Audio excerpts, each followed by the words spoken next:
Pemerintah Provinsi Kaltim mengandalkan 3 potensi sumber energi baru terbarukan untuk mewujudkan transisi energi serta melepas ketergantungan fosil batu bara. Asisten 2 Bidang Perekonomian dan Administrasi Pembangunan Pemerintah Provinsi Kaltim, Ujang Rahmat menegaskan bahwa 3 potensi besar pengembangan EBT adalah tenaga air surya dan biomasa. Upaya ini memerlukan dukungan kebijakan dari pemerintah pusat sejalan dengan proses transformasi ekonomi yang memerlukan investasi besar dari pihak swasta maupun PLN untuk pengembangannya. EBT sendiri bertujuan untuk menyiapkan ketersediaan listrik hijau yang menjadi fokus investasi di sektor lainnya, di mana ketersediaan listrik hijau dengan harga lebih terjangkau diyakini menarik investasi di berbagai sektor guna meningkatkan penyerapan lapangan pekerjaan, sehingga dapat mempertahankan sekaligus meningkatkan pertumbuhan ekonomi Kaltim di tengah upaya meninggalkan energi fosil. Melakukan transformasi ekonomi sebetulnya itu sejalan dengan proses transisi energi ya. Dalam konteks kita melakukan transisi energi itu kan tujuannya kita ingin melepaskan ketergantungan kita terhadap energi yang berasal dari batu bara. Nah, inilah yang kemudian memerlukan investasi.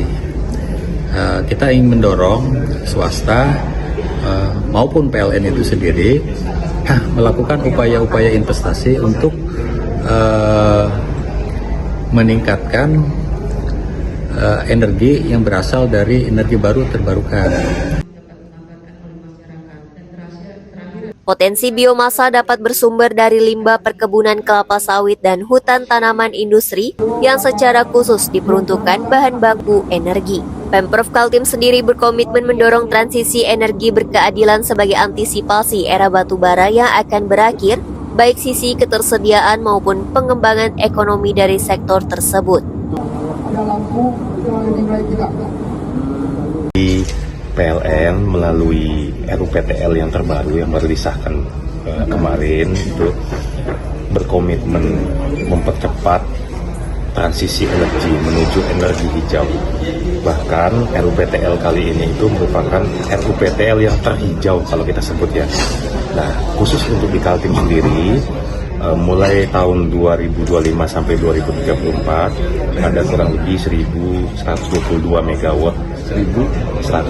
megawatt energi baru terbarukan yang akan dikembangkan atau dibangun. Tentunya dalam pembangunan energi baru terbarukan ini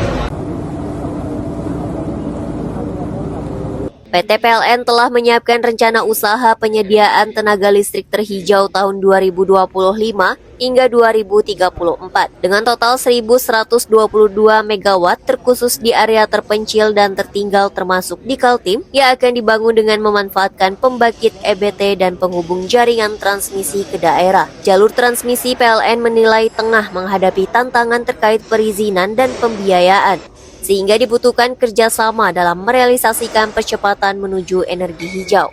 Delita Balikpapan TV melaporkan.